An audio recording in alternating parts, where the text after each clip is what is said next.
Hello guys, talent educational hub में आप लोगों का बहुत बहुत स्वागत है। गाइस, आज के इस वीडियो में हम बात करेंगे गति के बारे में। गति कहते किसे हैं? तो संसार की कोई भी वस्तु हो वो गति में ही रहती है, बस एक नज़रिया होता है उसे देखने का। जैसे आप रेलगाड़ी में आप सफ़र कर रहे होते हैं तो आपके हिसाब से स्टेशन गतिशील अवस्था में होता है या कोई अन्य रेलगाड़ी गतिशील अवस्था में होती है, जबकि वो उसके सापेक्ष आप गतिशील में होते हैं। उसमें बैठे यात्री के सापेक्ष आप जिस रेलगाड़ी में बैठे हैं वो रेलगाड़ी जो है वो गति की अवस्था में होती है उसके हिसाब से, और वो स्थिर में रहता है। तो चलिए बात करते हैं। जब कोई भी वस्तु समय के साथ अपनी स्थिति को परिवर्तित कर दे तो उसे हम गति की अवस्था में कहते हैं या गति में कहते हैं।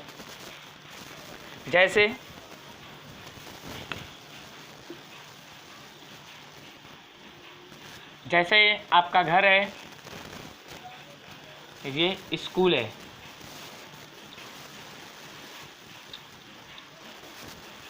है, ये घर है, ये आप हैं P1 पर, फिर P2 पर आप हैं, फिर P3 पर आप हैं। तो इसमें गाइस देखिए, आप घर से स्कूल जाने में समय के साथ आपकी पहली स्थिति P1 है तो फिर P2 हो जाती है, मतलब समय के साथ आप अपनी स्थिति को बदल रहे हैं, इसलिए उसे हम इसीलिए आपको हम गति में कहेंगे। आप गति की अवस्था में हैं, आप अपनी स्थिति को समय के साथ बदल रहे हैं। किसी समय आप P1 पे थे तो फिर किसी समय P2 पे चले गए, फिर किसी समय P3 पर, फिर उसके बाद स्कूल, मतलब गति की अवस्था में है। आप किसके सापेक्ष गति की अवस्था में है? आप इस सड़क के सापेक्ष या अपने घर के सापेक्ष गति की अवस्था में है, क्योंकि आप किसी बिंदु के जब कोई वस्तु अपनी स्थिति को समय के साथ किसी अन्य वस्तु के सापेक्ष परिवर्तित करती है तो हम उसे गति में कहते हैं।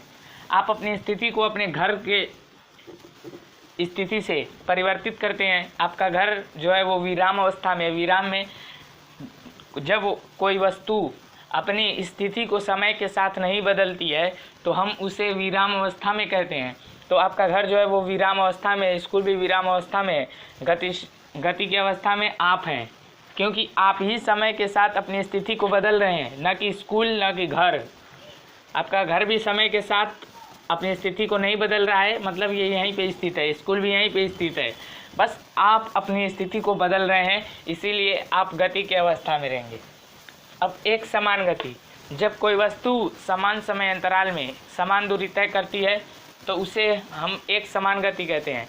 जैसे मान लीजिए आप बाइक चला रहे हैं, पहले मिनट में आप 10 मीटर तय करते हैं तो दूसरे मिनट में भी आप 10 ही मीटर तय करेंगे। समझ में आई बात? और एक समान गति को हम नॉन एक्सेलरेशन मोशन कहते हैं। अब जो एक समान गति के लिए दूरी और समय का ग्राफ होता है,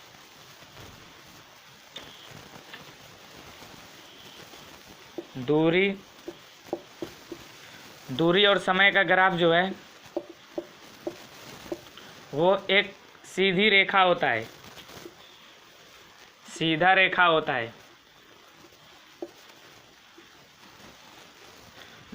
एक समान गति के लिए जो ग्राफ होता है, दूरी समय ग्राफ, वो एक सरल रेखा होता है। अब इस ग्राफ को देखकर जब ग्राफ सरल रेखा में होगी तब उसे हम एक समान गति कहेंगे।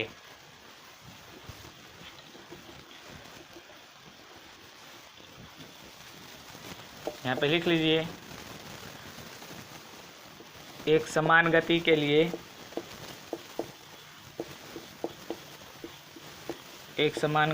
लिए दूरी को एस से प्रदर्शित कर रहा हूँ, समय को टी से, ग्राफ सरल रेखा होता है।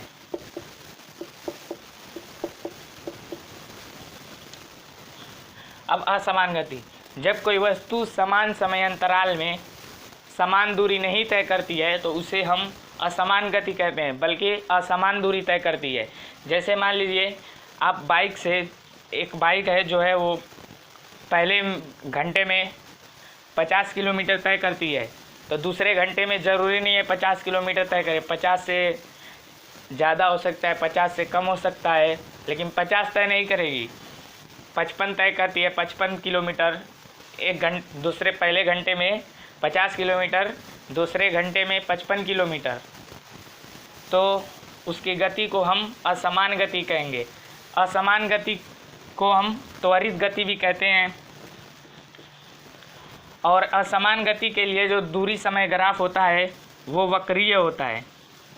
वो क्या होता है? वक्रीय दूरी समय ग्राफ जो है वो वक्रीय होता है। और असमान गति को हम त्वरित गति कहते हैं। त्वरित गति, त्वरित गति। चलिए अब हम लिख लीजिए, उतार लीजिए।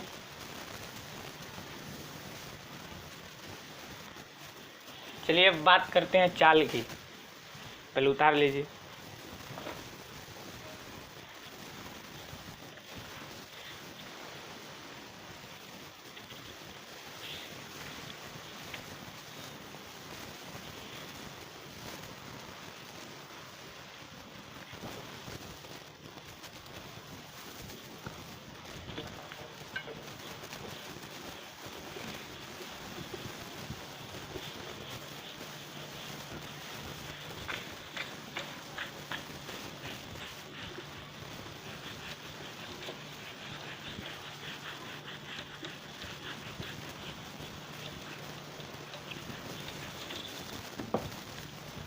चाल,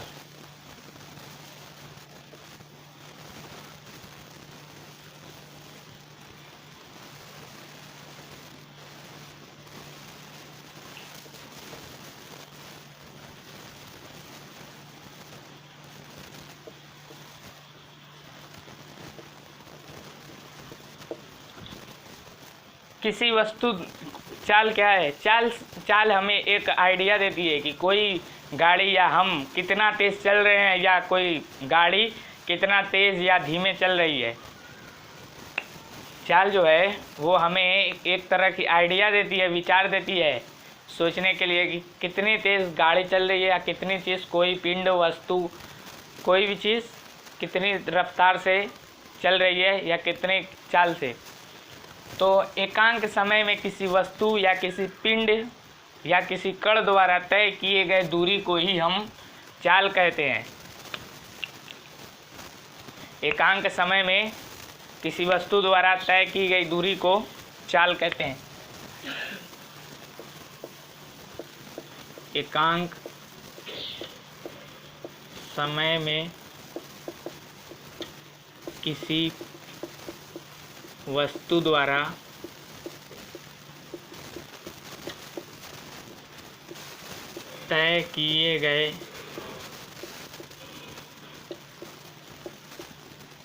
तय की गई दूरी को चाल कहते हैं। मान लीजिए दो बाइक है, ए बी। अब हमें इन दोनों में ज्ञात करना है कि हमें जानना है कि किसकी चाल अधिक है। तो जो बाइक एकांक समय में तय की गई ज़्यादा दूरी तय करेगी, एकांक समय में ज़्यादा दूरी तय करेगी, उसका चाल भी कितना होगा? अधिक होगा।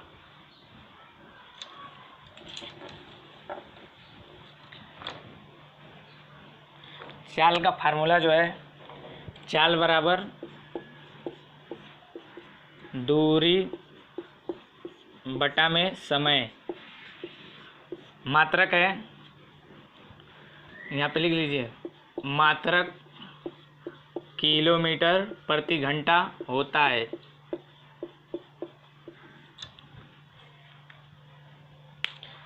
चाल का मात्रक जो है किलोमीटर प्रति घंटा, चाल बराबर दूरी बटा समय। एक प्रश्न है,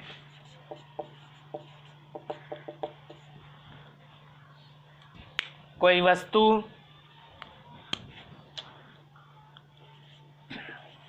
3 घंटे में, कोई वस्तु लिखिए, कोई वस्तु 3 घंटे में 18 किलोमीटर दूरी तय करती है, तो उसका चाल बताइए। कोई वस्तु 3 घंटे में 18 किलोमीटर दूरी तय करती है तो उसका चाल बताइए।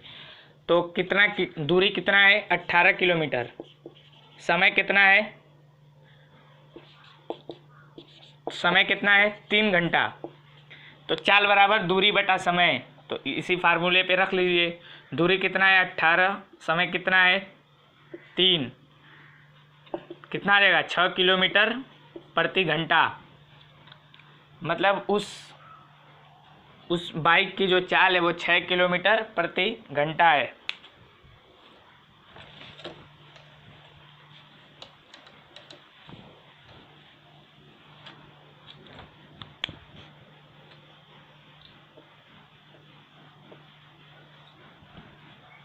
चलिए अब बात करते हैं वेग।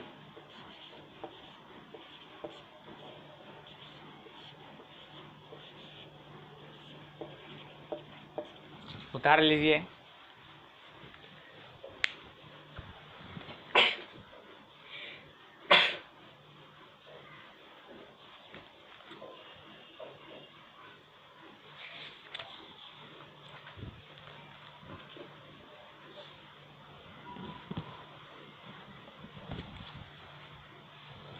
तो वेग जो है किसी वस्तु द्वारा एकांक समय अंतराल में किसी निश्चित दिशा में तय की गई दूरी को ही हम वेग कहते हैं।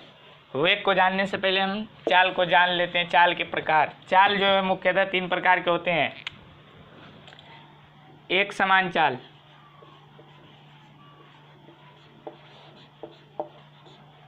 एक समान चाल, असमान चाल,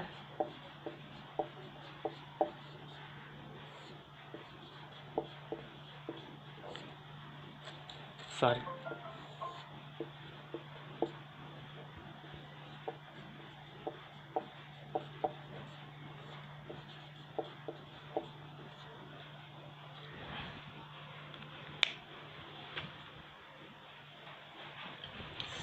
गाइस, चाल जो है मुख्यतः 3 प्रकार की होती हैं। एक समान चाल, असमान चाल, औसत चाल।